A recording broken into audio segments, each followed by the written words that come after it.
xageebay ku dambeeyeen xubnihii miisaanka culus ku lahaa xisbiga kulmiye ee ka soo jeeday gobolka Sool bulshada ayaa aad isu weydiinaysa halka ay sal iyo raad dhigeen siyaasiyiin la aaminsan yahay inay udub dhaxaad u ahaayeen siyaasadda xisbiga kulmiye iyo xukuumadda Soomaaliland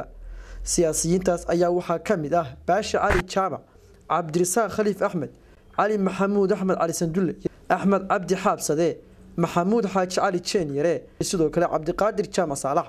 xubnahan ayaa shakhsiyaad si weyn uga dhex muuqday saaxadda siyaasadda gobolka Sool intii ay xilka ka hayeen waxaana isugu jireen shakhsiyaad xilka laga eriyay iyo kuwo iskood isku casilay dhamaantood muddooyinkii u dambeeyay kama aysan dhex muuqan masraxa siyaasadda dalka aan ku bilaabay Axmed Cabdi Xaabsade waxa uu xulal kala duwan ka soo qabtay Soomaaliland muddo dheerna uu la soo shaqeynayay xukuumadihii u kala dambeeyay ee soo maray Soomaaliland waxa uu soo noqday gudoomiyaha baarlamaanka Soomaaliland wasiirka howlaha guud wasiirka warfaafinta isagoona ugu dambeyn noqday la taliyaha madaxweynaha ee arrimaha doorashooyinka Axmed Cabdi Xaabsade waxa uu kaalin weyn ka qaatay qabsashadii Soomaaliland ee Laascaanood isagoona markii dambe u wareegay dhanka maamulka Puntland markii uu salugay xilka uu dhiibay madaxweynaha Soomaaliland ee ah la taliyaha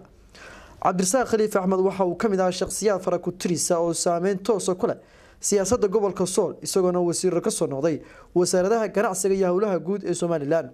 ugu dambeyn Cabdirasaaq Khaliif Axmed waxa uu kamid ahaa tiro wasiir ah oo galin cad isaga dareeray xilalkii ay ka hayeen xukuumadda Soomaaliland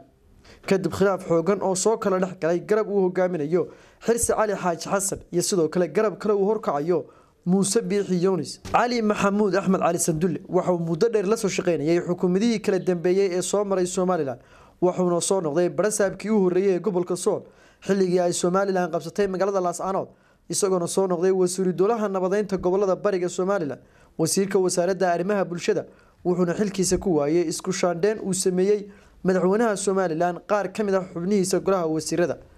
Baasha Cali Jaamac waa siyaasi saameyn ku leh gobolka Sool qayb weyn ka qaatay heshiisyo ay wada galeen xukuumadda Soomaaliland iyo qaar kamid ah beelaha wada degaa gobolka Sool Baasha ayaa wasiir ka soo noqday xukuumadihii kala dambeeyay ee Soomaaliland ayna ugu dambeysay wasaaradda kheyraadka biyaha Soomaaliland Baasha Cali Jaamac waxa xilka qaadistiisa soo dadajisay khilaaf muddo soo jiitamayay oo u dhaxeeyay isaga iyo wasiirka madaxtooyada Soomaaliland Maxamuud Xaaji Maxamuud Cali Jeenyare waxa uu soo noqday barasaabadii gobolada Sool iyo Maroodijeex lama oga sababta soo dadajisay xilka qaadistiisa isagoona shakhsi ay aad isugu dhawaayeen madaxtooyada Cabdiqaadir Jaamac Saalax waa maayarkii u horeeyay ee lagu soo doorto cod shacab isagoona muddo 2 sano ka badan soo ahaa maayarka degmada Laascaanood waxaana soo dejisay xilka qaadistiisa khilaaf soo kala dhex galay isaga iyo qaar kamid ah xildhibaanada golaha deegaanka degmada Laascaanood